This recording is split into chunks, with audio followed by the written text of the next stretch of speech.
Among the documentary's worldwide audience was the man at its centre. Yeah, Jonathan Meijer is the man with 1,000 children, except he said he's not. And the title is just one of the many things about the documentary that he says are untrue.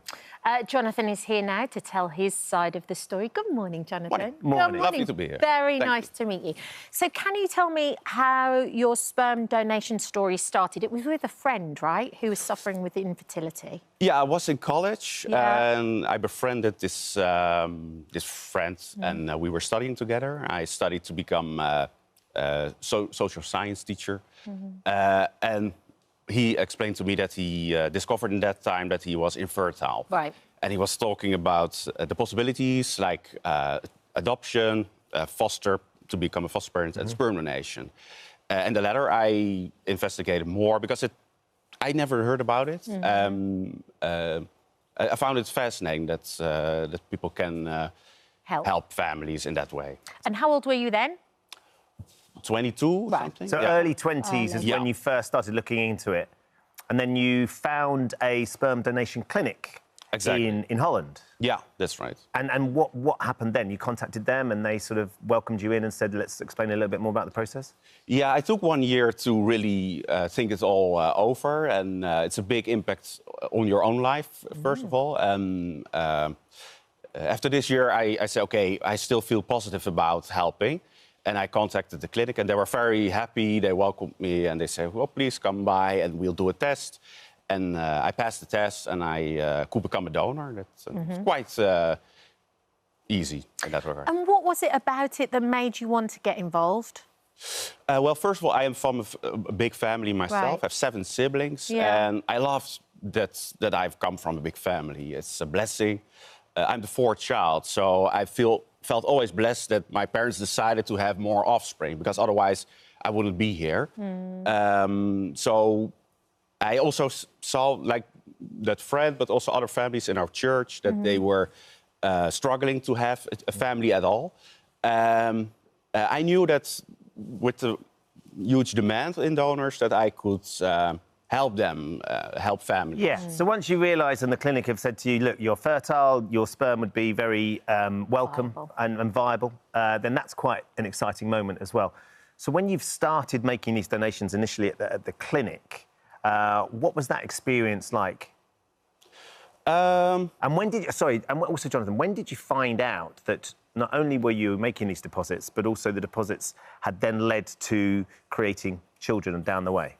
Okay, yeah, they will inform you if you want. So after like 6 months, I could find out, and they said you have already 5 children conceived with your sperm. So after 6 months. Yeah, I think, or maybe 7 months or something, because it goes like 6 months in like a container, and then they do another test and a test. So clearly you've got sort of very, as Kat was saying, very viable sperm, because that's in that short space of time. Suddenly realising that you had allowed these families to have 5 children in that short space of time, what was that like for you emotionally? How did you feel about that?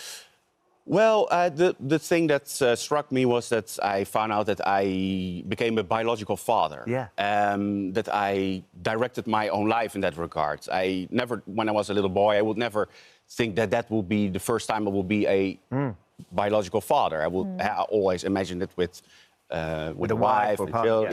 Yeah. So that was something that I had to process. Right. Yeah. So it initially started with 1 clinic. Then how many other clinics did you join? In total there were like 6 sperm banks. Right. And there are 5 like hospitals where I only went once. So they say 11 clinics, but that's not correct. It's like 6 sperm banks, and then spread out over the country of the Netherlands. And then you decided that you were also going to do it privately as well, and offer a service privately where you would get in contact with women that wanted babies directly. Yeah. Why did you choose to do that? Well, at first, the clinic, it was great. It was security for me. It was safe. It was all in controlled manner. You will just deliver the sperm and they would hand it out to what a woman needs. But I felt like I felt at ease at that moment. I was like, okay, maybe I can also see myself like a private donor. I was missing sort of like the human contact, like meeting people and maybe getting some updates about the child. And I think at the time I was ready for it. I said, okay, I could also be a known donor plus. So it means that you are with the recipients in contact from the moment you meet them. So the child will know who their father is and you can be in touch and get updates. Yeah. Interestingly, one of the allegations in the documentary is that you met a lot of these women as a private donor and they asked you how many times you had donated or how many children, and you only ever said 3 or 4. And in fact, even by then, you had fathered a lot more children. Why did you lie to those women when you were meeting them privately about how often you'd done this? Yeah, well, first I was fully open. I shared everything with any recipient that I would meet, like the amount of children that I've helped, my home address, everything. So you disagree with what they... Because there's some of the women said, we sat down with him and he said he'd only ever donated 3 times and they were led to believe that you hadn't fathered that many children. Well, no, so first I was fully open, but later, when I got in some trouble with recipients that I would meet, because you meet a lot of different people, and not all have like,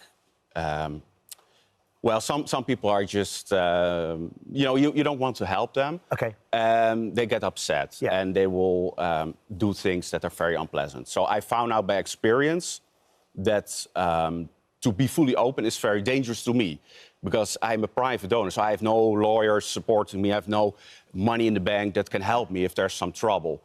Of course, in an ideal world, I will be fully open always, but for my own safety, I had to like limit it. Do you understand then why, if you're saying that you were doing it to protect yourself, but you were lying to these women, do you understand why they now feel victimised by that lie, but they feel like they were completely misled, as special as it is having a baby and a family that they always wanted, in the circumstances with which you have told them about yourself weren't true? Do you understand why they say they're victimised by you? No. First of all, they wouldn't get this exclusivity or a number from a clinic. So if they would go to any clinic, they will not share how often the donor is being used. So, but there are laws, though, in place with the clinics, though, correct? In theory, yeah. Because...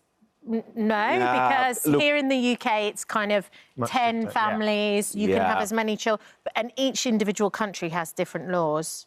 In the UK, it's like 10 families, but then the same donor, if people use, for example, a international clinic, will ship worldwide. So really? I am no exception. I'm not. That's why I'm so surprised about the movie.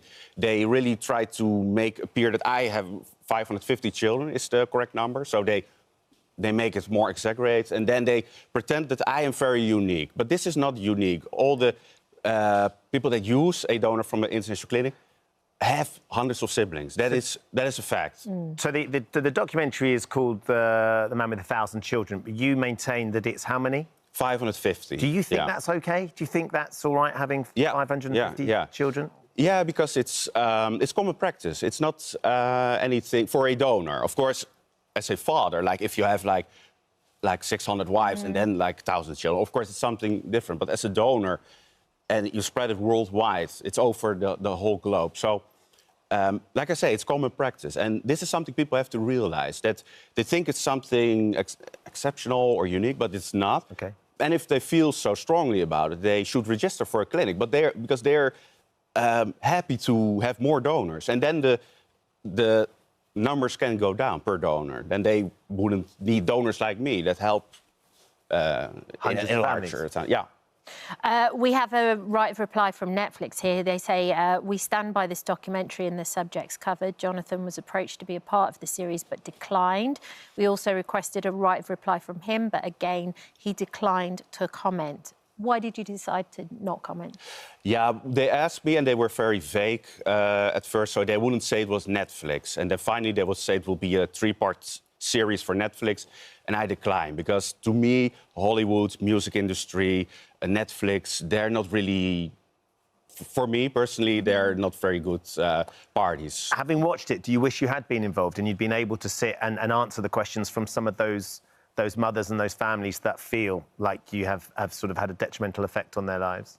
No, I was very happy that I didn't participate, 100%, because now I can share on my YouTube, Jonathan Meijer, I can share my story, and I debunk also the lies that they share in the One of the things film. that comes across, Jonathan, is that you have this YouTube channel and you're a very confident person. You clearly enjoy being the focus of your YouTube and sharing your stories and sharing who you are.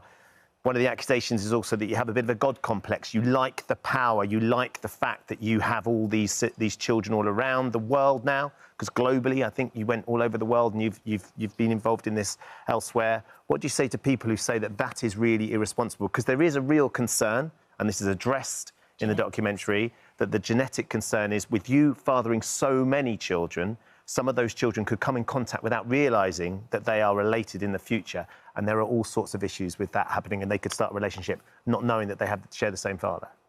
Well, again, I have to debunk that, and that's what I do on my YouTube. It's not about me. It's about I have a diary, so it's more like my thoughts. I share my thoughts, and one of the things that I share, for example, is that because I'm a known donor plus, I chose the most open identity. The concerns that people have with inbreeding are real when the donor is fully anonymous.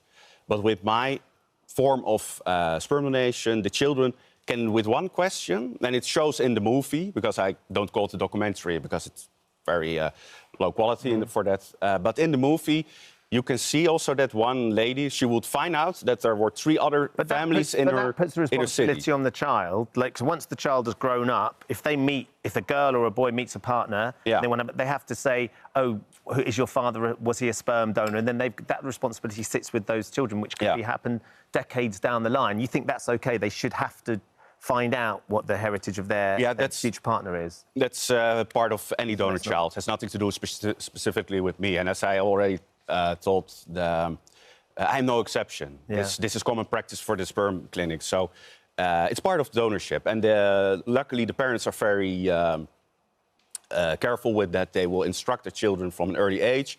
Be aware, just like adopted children. There's a story behind why you're in this family, and you need to take it in concern. And for what I've seen, my donor children, I'm with many also in contact on a daily basis, and they enjoy meeting their siblings. And they go out in groups to do holidays and great things. Okay. Yeah. Would you like to have your own children with a family one day?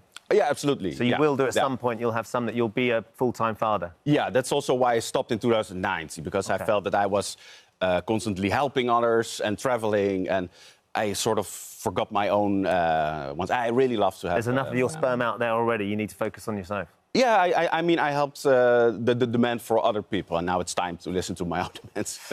It's fascinating to meet you, Jonathan. Yeah, I think everything needs to catch up a little bit in terms of laws and protecting innocent people too. It would be interesting. I mean, the documentary is on Netflix right now, and you can sort of make your own mind up, having heard Jonathan's perspective and also the perspective of some of those mums, because they certainly feel very victimised by the experience that they've had. But it's been interesting to talk to you this morning. Thank you very much Lovely for coming to be in. here. Thank you for visiting our This Morning YouTube channel. We upload new content every day, so go ahead and hit that subscribe button so you don't miss out. And we'll see you in the morning.